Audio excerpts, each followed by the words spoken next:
After years of lies and betrayal, I reached the breaking point when she crossed a line I couldn't ignore. The fight for control was on, and nothing would be the same again.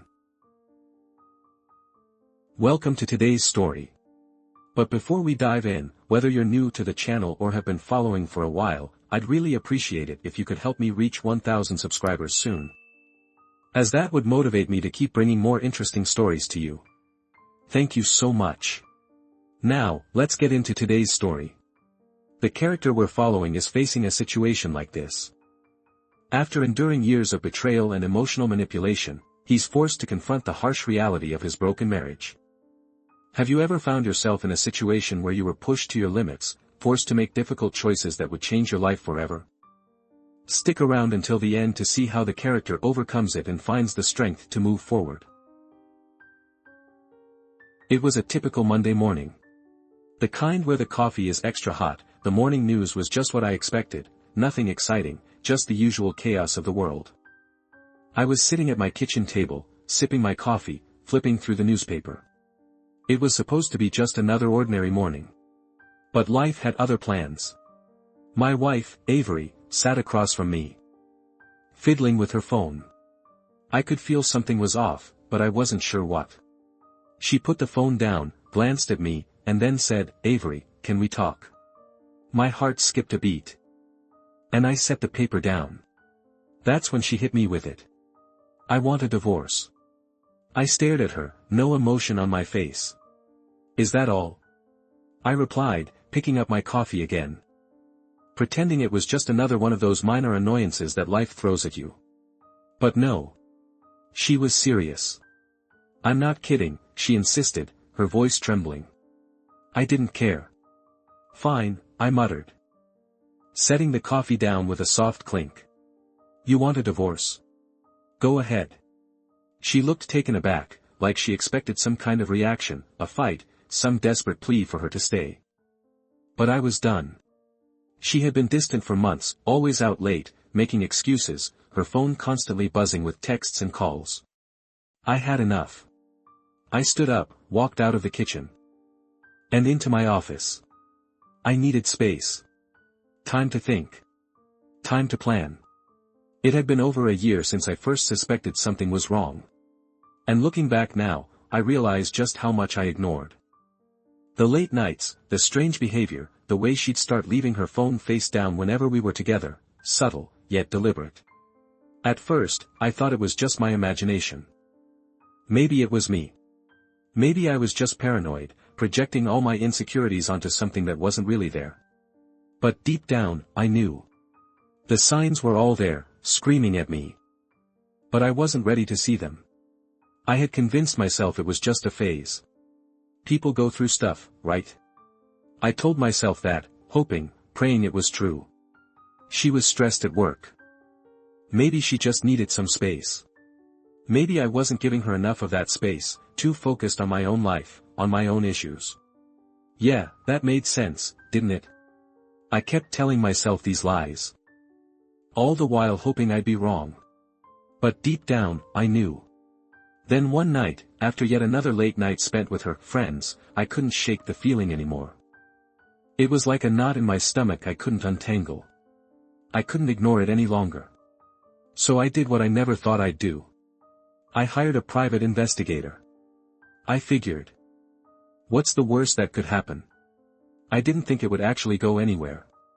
I thought, maybe I'd be able to laugh at myself later for worrying so much. But I knew, in the pit of my stomach, that this was my last shot at knowing the truth. I couldn't hide from it anymore. Not after everything. The first report came in 2 days later. My heart sank. She had been seeing someone. Jason. I didn't know who he was at first. All I knew was that he was everything I wasn't: young, charming, the kind of guy who walked into a room and commanded attention without even trying. Someone who gave her what I couldn't, or maybe wouldn't. A guy who didn't have all the baggage I brought into the marriage, someone who was willing to give her everything she needed, except loyalty. Jason was exactly what I was afraid of. He wasn't like me. He didn't have my history of failures or insecurities. He didn't have my baggage, my scars. He didn't have my life's mess hanging around him, the way I did. He was the clean slate she probably wished she had instead of me. And the worst part? She didn't even try to hide it. It wasn't even a secret to her. She had made the decision long before today. The divorce wasn't sudden. It wasn't some knee-jerk reaction or a momentary lapse in judgment. No. It was part of her plan all along. This wasn't about me, about us. It was about her wanting out, needing to break free from the life we had built together. And I was left with nothing but the mess of a broken marriage. I could have reacted. I could have screamed at her, demanded answers, confronted her right then and there. I could have demanded an explanation, tried to force her to admit everything I already knew. I could have called her out on it, raised hell, made her feel guilty for everything she'd done. But that's the thing, I didn't want her to have that power over me. I wasn't going to give her the satisfaction of seeing me fall apart. Not this time. Instead, I did the one thing I knew would rattle her. I stayed calm. I stayed quiet. I let her think she was the one in control, the one calling the shots. I wasn't going to give her the emotional drama she expected. No, I was going to take control of my own life, my own situation. If she wanted out, fine. But I would make sure she realized what she was walking away from, and what she had lost in the process. I didn't need her. Not anymore. She was the one making a mistake. And I was going to make sure she realized that, even if it took every ounce of my energy. I wasn't just going to let this happen to me. I was going to make sure she understood what her actions had done to us, to me. The worst part was, she probably wouldn't even care. But that wasn't the point. The point was that I was going to come out of this stronger. I was going to reclaim what she thought she could take from me. I was going to take control of my own narrative. I didn't need her to complete me. I was enough on my own. And one way or another, I would show her that. I'd made a decision. I wasn't going to stay stuck in this toxic mess, clinging to someone who had already moved on. I would play my cards carefully. I had to, because I had a long game to win. The problem was, I wasn't sure what that game looked like yet. But I had time. I could wait. And when the moment came, I would be ready. The next few days were a blur, a whirlwind of decisions and actions that, at the time, felt necessary. But the truth is, I was acting on pure instinct, pure survival mode. I cancelled all our joint accounts, drained our savings, and changed all the passwords. Every transaction. Every shred of financial connection we had built over the years, I severed it. I called the bank, closed the accounts we shared, and opened new ones in my name only. The feeling of control as I clicked through those confirmation emails, each one a small victory, was oddly satisfying. I even went as far as to cancel all the credit cards in both our names. No more shared responsibility. I wasn't going to let her have access to my life anymore, not a single ounce of it. It wasn't about the money, really. It was about the power she'd once held over me. The way she could manipulate me with just a look or a soft plea. Now, I had the control. Now, she was the one cut off, stranded in the wake of the mess she had created. But there was more to it than just the practical matters. I needed something more. I needed her to feel the weight of what she was doing. To understand that she couldn't just walk away without consequences. She thought I was weak, that I would beg her to stay or fall apart in front of her. But I wasn't going to give her that satisfaction. No, I had a better plan, one that would haunt her, one that would leave her with a bitter taste in her mouth. Then, I did something I knew would sting. I wrote her a letter. I wasn't going to send it at first, but I wanted her to know that I was done. Done with the lies. Done with the game she had been playing for so long.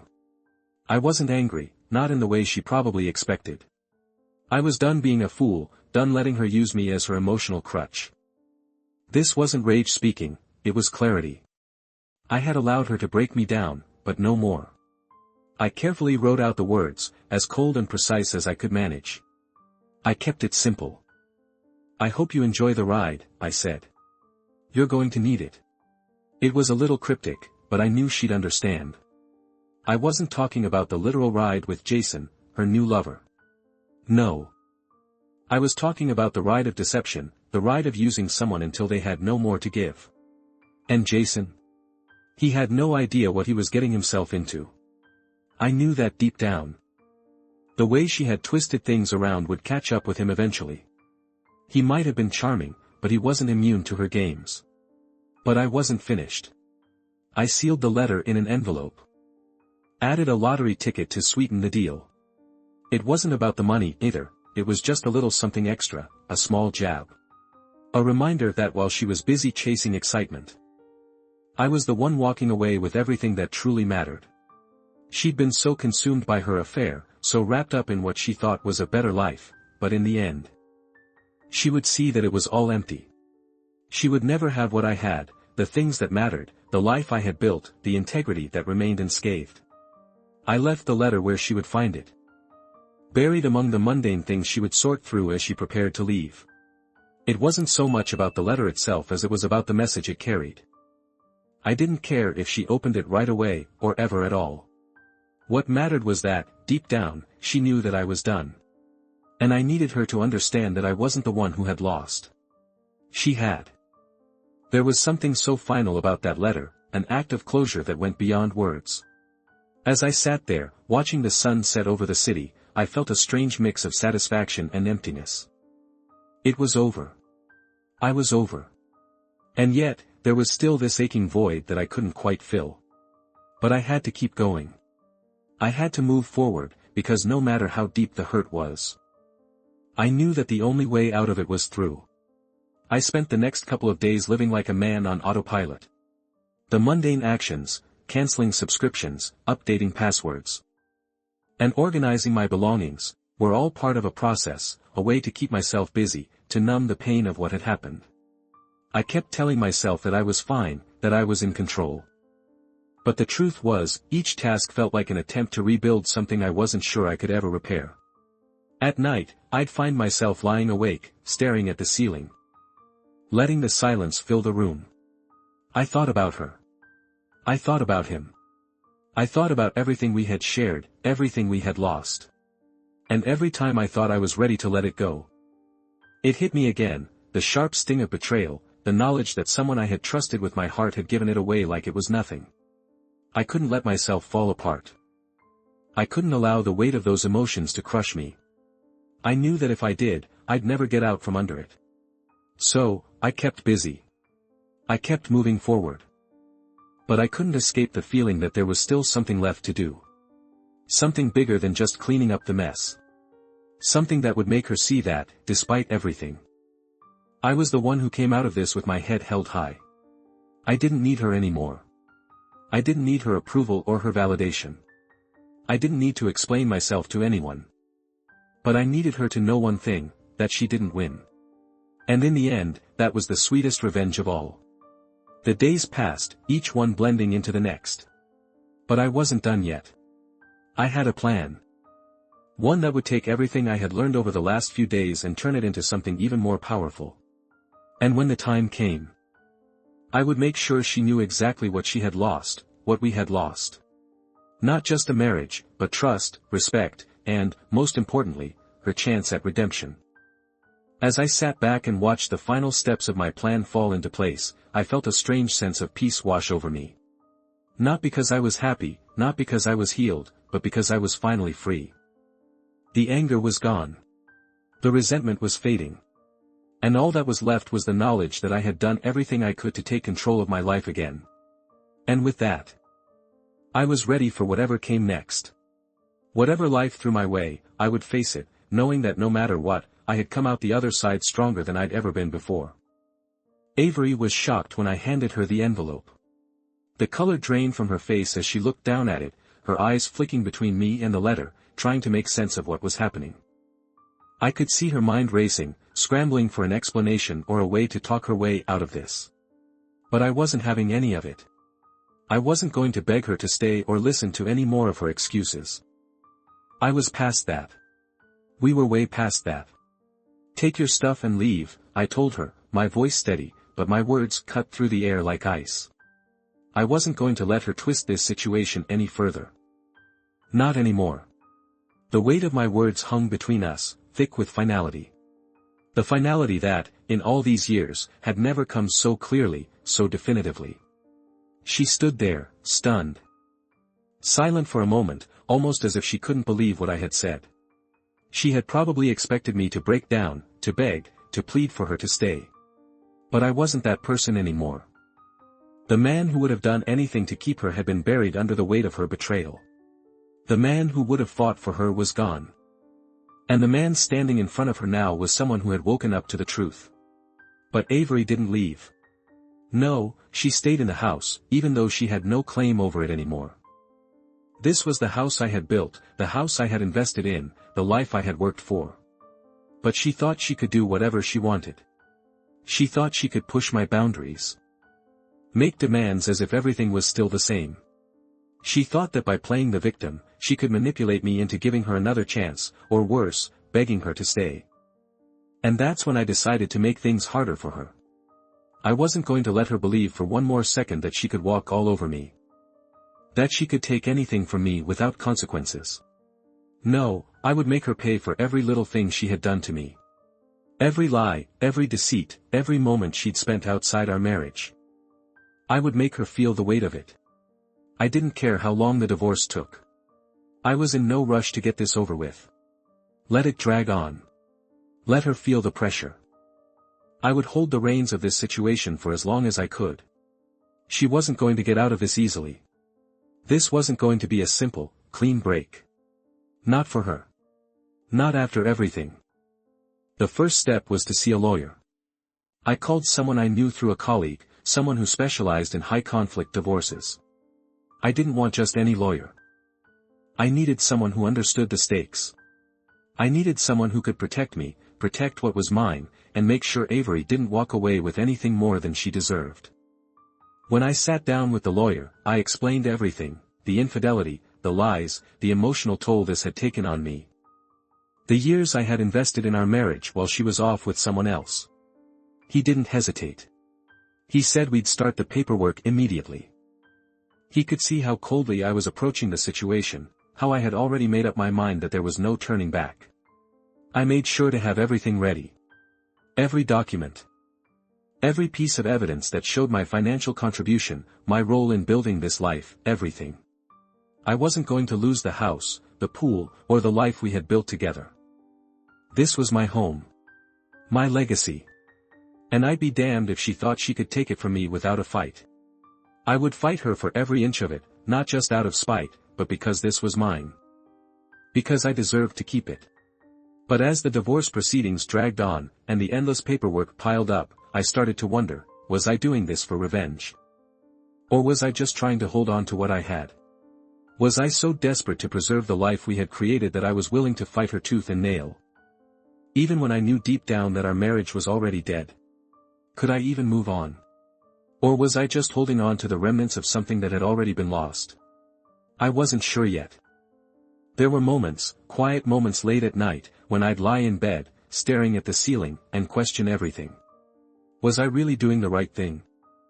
Was all this rage and determination just masking my own fear of losing everything? What was I really fighting for, revenge or control? Maybe both. I wanted to believe I was fighting for something that still mattered, something that could somehow bring me peace. But every time I saw her in the house, every time she tried to claim ownership of the space that was now mine, I felt a renewed sense of anger. She was still trying to make herself the center of my world. Still trying to play the role of the victim. She'd cry, beg, and accuse me of being unreasonable. She'd throw out words like, "We can still work this out," or "Maybe we just need some time." But I knew what I was dealing with. I wasn't going to fall for it again. She'd never owned up to her actions. She still thought she could manipulate me. Still believed that I'd bend to her will if she just pushed hard enough. But what she didn't realize was that the Chad she had once known was gone. The Chad who would have listened to her, who would have compromised for the sake of keeping the family together, was gone. In his place was a man who had nothing left to lose and everything to gain by letting go. Each day that passed, I became more resolute. The weight of our past wasn't just the end of our marriage, it was the beginning of something else. A future where I was free from her manipulations. Free from the burden of trying to fix something that was beyond repair. Still, I couldn't deny that there were moments of doubt. Every time I thought I was winning, the fear would creep back in. Fear of being alone. Fear of losing everything I had worked so hard for. Fear of facing a life where the future seemed so uncertain. Where the memories of the life I thought I would have would haunt me forever. But I pushed it all aside. The divorce was my new mission. And Avery? She would have to face the consequences of her actions. She would have to deal with the mess she had created, whether she wanted to or not. I wasn't doing this for her. I wasn't doing it for anyone else. I was doing it for me. For my peace. For my future. I would win this fight, no matter how long it took. The moment I had been waiting for came when Avery finally pushed too far. She had always been manipulative, always trying to control the narrative, twisting things in her favor whenever she could. But this time, she crossed a line that I couldn't ignore. It had been weeks since the restraining order had been put in place, and I thought she'd respect it. At least for the sake of avoiding legal consequences. But Avery never played by the rules. I knew she was desperate, I could feel it in the air. I had a sense that she wouldn't just walk away quietly. She thought she could get back at me for the divorce, for exposing her lies, for showing her that I wouldn't be controlled anymore. So, she tried to break into the house. It wasn't a simple attempt to sneak in either. No, this was her trying to force her way back into a life she thought she could still manipulate. I was prepared, though. I had everything on camera. Every moment of her desperation. Every broken lamp, every smashed plate, the way she ransacked the living room like a hurricane. She had crossed the line, not just physically, but emotionally. In a way that made me realize just how far gone this all was. The anger I thought I'd feel never came. Instead, I just felt tired. So damn tired. When the police showed up, they didn't hesitate. Avery stood there, in the midst of the chaos she had created, her face flushed with rage and panic. She tried to argue, to justify herself, but it was too late. The officers were calm but firm. They handcuffed her, and as they led her out, she shot me a look. It wasn't a look of guilt or shame, it was defiance, like she still thought she could win somehow. But I wasn't angry. I wasn't victorious. I didn't feel anything that was worth feeling. I just felt done. I watched them drive away with her in the back of the police car, and something in me snapped. I didn't feel like I had won. All I felt was relief, but it was a hollow relief. It was the kind of peace that comes and you know something terrible is over. But there's no celebration because you're left with the wreckage. The wreckage of a marriage that was never meant to last. The divorce went through a few months later, and I didn't look back. The process was long and messy, but in the end, I walked away with everything I needed. The house, the pool, the life we had built, all of it was mine. She didn't take anything of real value with her, except for the memories, and those were the ones I was ready to erase. Avery tried to contact me a few times after everything had settled. She sent me texts, emails, and even a letter begging me to reconsider, telling me how sorry she was. But I wasn't interested. I had moved on, or at least I told myself I had. I didn't want to hear any more of her excuses, her apologies that came too late. The woman I had known was gone, replaced by someone who only cared about what she could take from me. She had nothing left to offer. I found myself sitting in a bar one evening, reflecting on everything that had happened. It was a quiet evening. One of those nights when you feel the weight of the world slowly lifting off your shoulders. I was sipping on a bourbon, staring into my glass, letting my mind wander. I wasn't looking for anything, no answers, no closure, just a break from the thoughts that had haunted me for so long. I was alone, but the silence around me felt peaceful for once. It wasn't until a man approached me that I was pulled out of my thoughts. He sat down next to me without asking, as if he already knew me. He introduced himself as Jason. Jason. The name hit me like a freight train. Avery's ex-lover. The one who had been there for her when I wasn't. The one who had played the part of the hero in her eyes. He was the man who had taken my wife from me, and now, here he was, sitting beside me, as if we were two old friends catching up. I looked at him, unsure of what to make of the situation. We shared a drink, and as we talked, it became clear that Jason didn't know the full story. He had no idea about the depth of the betrayal. About how far things had gone before he even entered the picture. He told me that he never meant to hurt me, that he didn't know I was even married to Avery. To him, she was just another woman to fool around with, someone who had caught his attention for a while but wasn't anything serious. He didn't know me, didn't know the life we had built. Didn't know what he was really stepping into. I wanted to hate him. I wanted to be angry. But as we spoke, I couldn't help but feel a strange sense of empathy. Jason wasn't the mastermind behind the affair. He wasn't the one who had made promises. He wasn't the one who had lied to me every day for years. No, that had been Avery.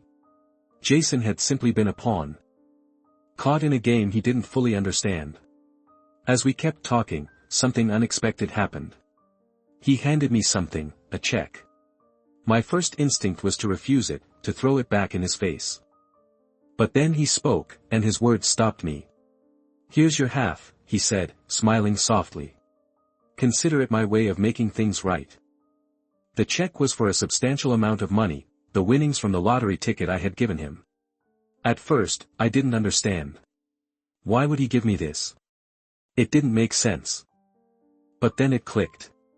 This was his way of trying to make amends, of offering something in return for the chaos Avery had caused. In a strange way, it was his attempt to settle the score. To show me that he wasn't completely indifferent to the damage done. I didn't ask for it. But I took it. Maybe it wasn't the money that mattered. Maybe it was just a reminder that, in the end, I was better off without her. The life I had lost had hurt, but it had also freed me. I wasn't the man I had been a year ago, crushed by love and betrayal. I wasn't going to allow myself to be that man again.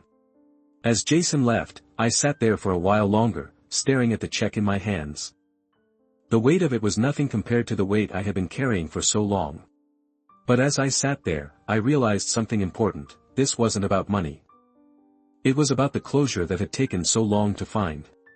Avery had taken from me. She had taken my trust, my confidence, and my peace.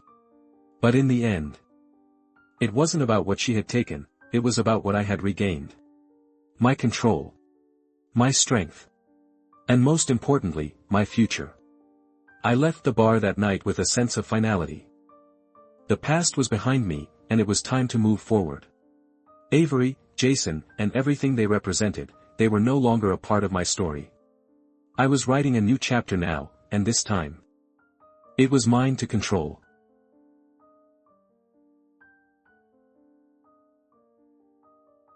What do you think about today's story? I'd love to hear your thoughts, feelings, or any feedback you might have. Please feel free to leave a comment below. If you enjoyed this story, don't forget to hit that like button and subscribe so you won't miss the next one. Your support means a lot and helps me keep creating more stories just for you. Thank you for sticking with me through this journey and listening until the very end. I look forward to bringing you more exciting tales in the future.